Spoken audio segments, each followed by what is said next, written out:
আসসালামু আলাইকুম ওয়া রাহমাতুল্লাহি ওয়া বারাকাতুহু। আজ পবিত্র কোরআন শরীফ থেকে তেলাওয়াত করা হবে সূরাতুল বাকারার আয়াত নম্বর 262 থেকে নিয়ে 265 পর্যন্ত এবং তার সাথে সাথেই তার বাংলা তর্জমা করা হবে বায়ানুল কোরআন হইতে।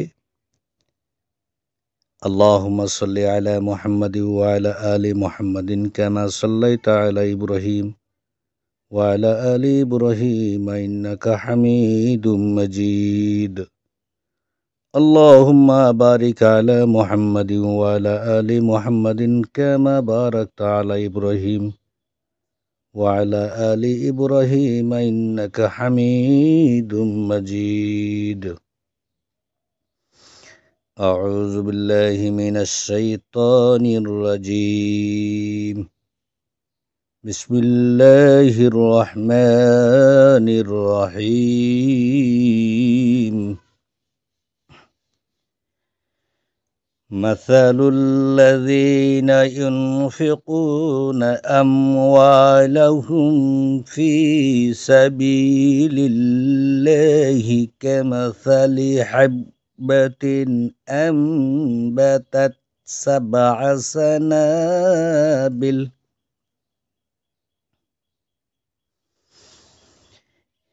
كمثل حبة أنبتت 7 سنابل في كل سنبلة 100 حبة والله يضاعف لمن يشاء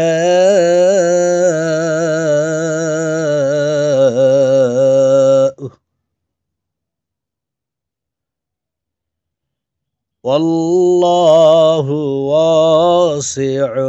عليم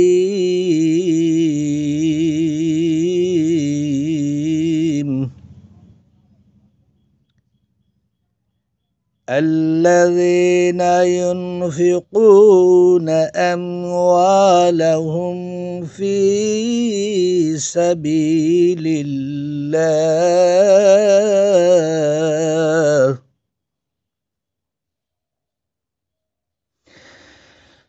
الذين ينفقون أموالهم في سبيل الله ثم لا يتبعون ما أنفقوا منا ثم لا يتبعون ما أنفقوا منا ولا أذى لهم أجرهم عند ربهم ولا خوف عليهم ولا هم يحزنون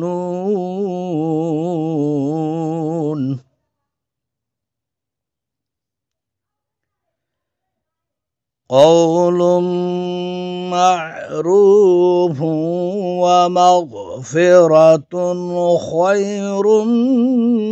من صدقة يتبعها أذى والله غني حليم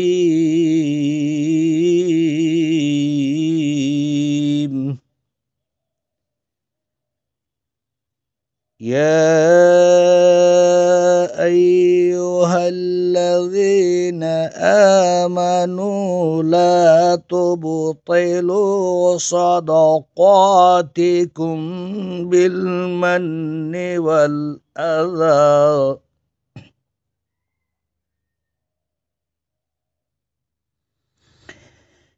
يا أيها الذين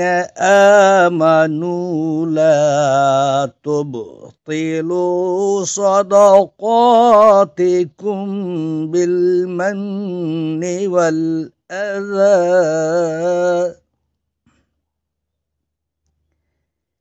كالذي ينفق ماله رئاء الناس كالذي ينفق ماله رئاء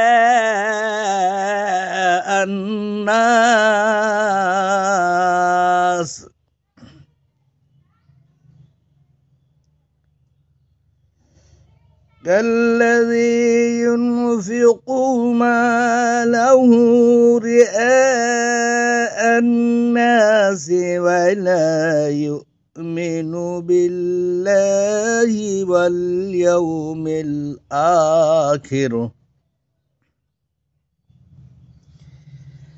فمثله كمثل صفوان عليه تراب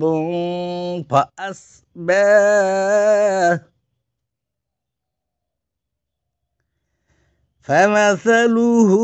كمثل صفوان عليه تراب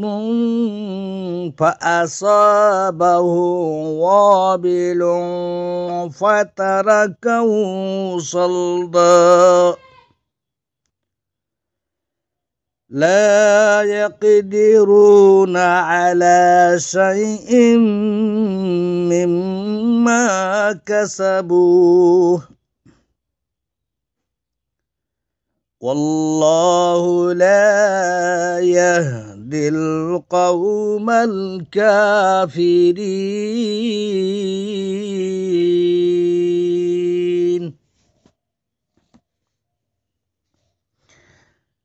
যারা আল্লাহর পথে তাদের সম্পদ ব্যয় করে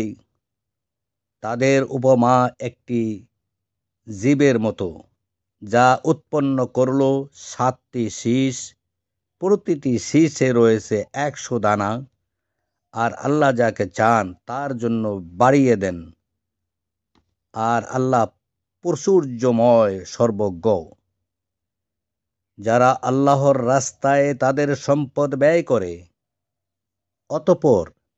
তারা যা ব্যয় করেছে তার পেছনে খোঁটা দেয় না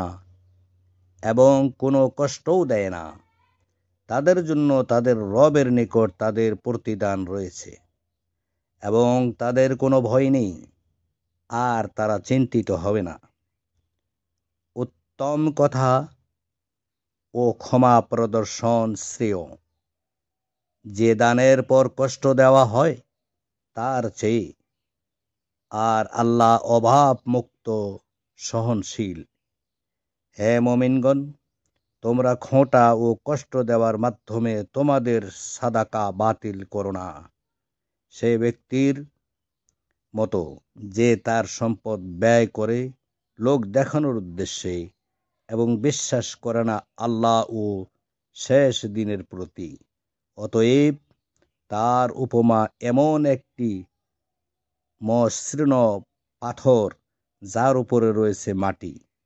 অতঃপর তাতে প্রবল বৃষ্টি পড়ল ফলে তাকে একেবারে পরিষ্কার করে ফেলল তারা যা অর্জন করেছে তার মাধ্যমে তারা কোনো কিছু করার ক্ষমতা রাখে না আর আল্লাহ কাফির জাতিকে হিদায়াত দিবেন না আসসালামু আলাইকুম ওয়া রাহমাতুল্লাহ